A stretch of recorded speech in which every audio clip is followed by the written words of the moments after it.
കഷ്ടപ്പെട്ട് കിളച്ച് കൂടം ഒക്കെ ഉണ്ടാക്കിയിട്ട് നട്ട കപ്പ ഇങ്ങനെ എലി കുത്തി കളഞ്ഞപ്പോഴാണ് എലിക്ക് ഒരു പണി കൊടുക്കുന്നതിന് വേണ്ടി ഒരു കെണി വെക്കാൻ തീരുമാനിച്ചത്. അങ്ങനെ ഒരു എലിപ്പെട്ടി കൊണ്ടുവന്ന് സെറ്റാക്കി അതിൽ ഇരയൊക്കെ കോർത്ത് വെച്ച് ഓപ്പൺ ചെയ്ത് കെണിച്ചു വെച്ചു. ഇന്ന് രാവിലെ വന്ന് നോക്കിയപ്പോൾ അതിനകത്തൊരു സുന്ദരക്കുട്ടപ്പൻ കിടക്കുന്നു. ഇതാണ് ആള്. എലിക്ക് പകരം കിളി വന്ന് കയറിക്കൂടി. അദ്ദേഹം ഇപ്പോൾ കടുത്ത പ്രതിഷേധത്തിലാണ്. ഇതിനകത്ത് അടഞ്ഞു പോയതിൽ, ഇതിനകത്ത് അകപ്പെട്ടു പോയതിൽ അദ്ദേഹം വളരെയധികം ക്ഷുഭിതനാണ്. അദ്ദേഹത്തിൻ്റെ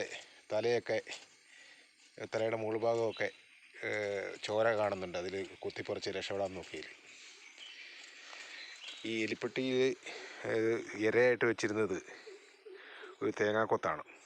ആ തേങ്ങാക്കൊത്ത് കടിച്ചു തിന്നുന്നതിന് വേണ്ടിയിട്ടാണ് ഇദ്ദേഹം അതിനകത്ത് കയറി കൂടിയത്. എന്നാൽ ഇദ്ദേഹത്തിൻ്റെ സുഹൃത്തുക്കളെ ആരെയും ഇവിടെ കാണുന്നുമില്ല. ഇത് ഒറ്റയ്ക്ക് വന്നെന്ന് തോന്നുന്നു. എന്തായാലും ഇത് കരിയിലപ്പുഴ എന്ന ഒരു പേരിലാണ് ഇവിടെ അറിയപ്പെടുന്നത്.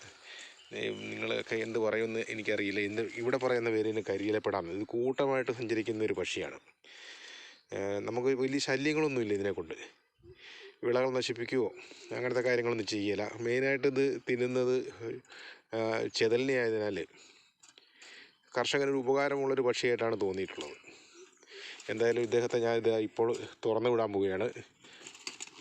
തുറന്നു വിട്ടത് പറന്ന് മേലേക്ക് പോയി അവിടെ ഒരു മരത്തിൽ കയറിയിരുന്ന് എന്നെ വെല്ലുവിളിക്കുകയാണ്.